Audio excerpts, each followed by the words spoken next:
Bonjour à tous, j'espère que vous allez bien. Alors aujourd'hui, je vous partage la recette des délicieuses madeleines avec la fameuse bosse sur le dessus. Je te donne tous mes conseils et mes astuces pour ne pas les rater. Et si tu suis tous mes conseils, je te promets que tu auras de belles madeleines bien moelleuses et surtout avec un goût irrésistible.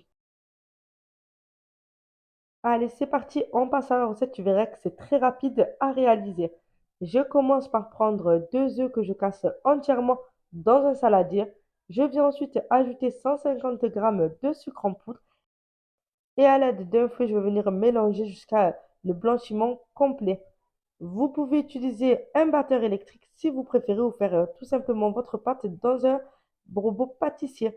Je viens ensuite tamiser 150 grammes de farine. Je tamise bien pour éviter d'avoir des grumeaux dans ma pâte et enfin je viens ajouter un demi-sachet de levure chimique. Alors le premier conseil c'est de bien faire attention à la quantité de levure chimique que vous mettez à l'intérieur car si vous en mettez trop, les madeleines risquent de trop gonfler. Si vous n'en mettez pas assez, il y a un risque que vos madeleines ne forment pas la petite bosse sur le dessus. Je mélange à nouveau pour avoir une pâte bien homogène. Il faut vraiment qu'elle soit bien lisse et bien homogène. Et enfin, pour finir, je vais ajouter du beurre. Alors, pour le beurre, il faut qu'il soit bien mou. J'ai mis 130 grammes de beurre mou coupé en morceaux et je viens l'incorporer à ma pâte. J'insiste pendant un bon moment pour ne pas avoir deux morceaux de beurre qui restent dans la pâte. Après avoir bien mélangé, il ne reste plus qu'à mettre l'arôme de votre choix.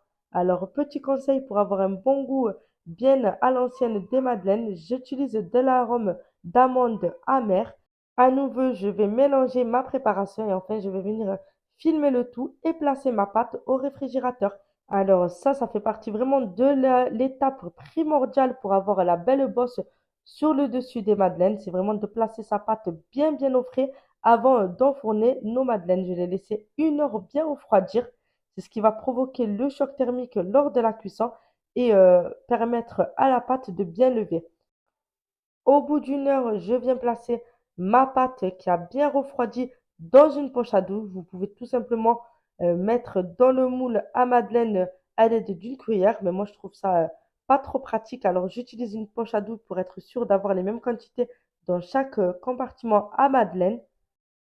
Pendant ce temps, je vous rappelle que comme d'habitude, je vous mets la liste de tous les ingrédients dans la description et n'hésitez pas à me demander en commentaire si vous avez des questions.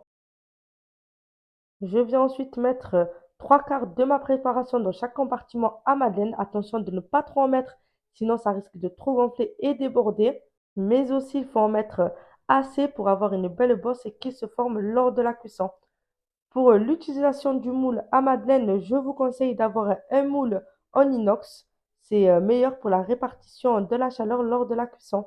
Si vous utilisez un moule en inox, n'oubliez pas de beurrer vos compartiments à madeleine avant. Enfin, je vais venir placer mes madeleines au four. Alors pour ça, j'ai préchauffé mon four à 200 degrés. Il faut vraiment que le four soit bien chaud lorsque vous y mettez vos madeleines. Je laisse cuire dans un premier temps pendant 5 minutes à 200 degrés. Enfin, je diminue la température du four à 180 degrés pour 10 minutes. Une fois que mes madeleines sont bien dorées, je les retire du four et je les laisse bien refroidir avant de les démouler. Et voilà, vos madeleines sont déjà prêtes. Vous voyez, c'est hyper simple à réaliser. Il suffit juste de suivre à la lettre la recette et vous ne raterez plus jamais vos madeleines.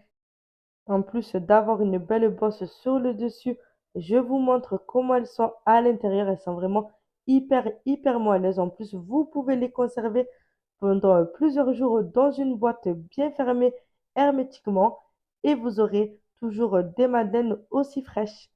J'espère vraiment que cette recette vous a plu. Si c'est le cas, n'oubliez pas de vous abonner en activant la petite cloche pour ne pas rater la prochaine vidéo. Et je vous dis à bientôt.